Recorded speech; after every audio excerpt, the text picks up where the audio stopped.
கடந்த 19/8/2025 அன்று பாட்டாளி மக்கள் கட்சியினுடைய ஒழுங்குநடை குழுவுடைய கூட்டம் முதல் கூட்டம் நடைபெற்றது. அந்த கூட்டத்திலே எடுக்கப்பட்ட முடிவின்படி சில கடிதங்கள் அனுப்பப்பட்டிருந்தது. இன்றைக்கு இரண்டாவது கூட்டத்தை இன்றைக்கு நம்முடைய தைலாபுரம் தோட்டத்திலே பாட்டாளி மகிழ்ச்சி தலைமையிலான தைலாபுரம் தோட்டத்திலே நடத்தினோம். கூட்டத்தில் 9 ஒழுங்குநடை குழு உறுப்பினர்கள் அடங்கிய கூட்டம்.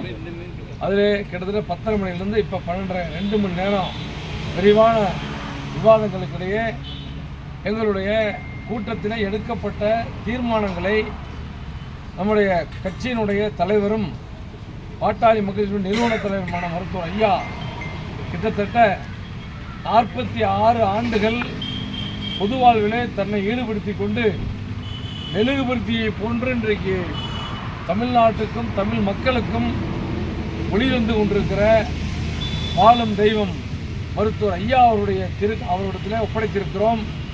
அது குறித்து மருத்துவர் ஐயா அவர்கள் இறுதி முடிவு எடுப்பார்கள்.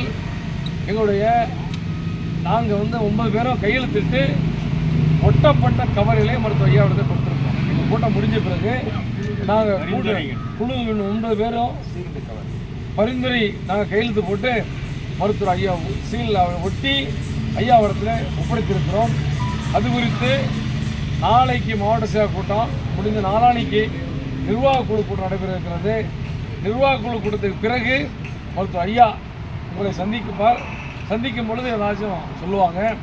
இதுக்கு மேலே நாங்கள் சொல்கிறது ஒன்றும் இல்லை. எந்த இறுதி முடிவு எடுக்கக்கூடிய அதிகாரம் படைத்தவர் எங்களுடைய பாட்டாளி மக்கள் நிறுவன தலைவர் கட்சியினுடைய தலைவர் மருத்துவர் ஐயா அவர்கள் உங்களுக்கு தெரியும்.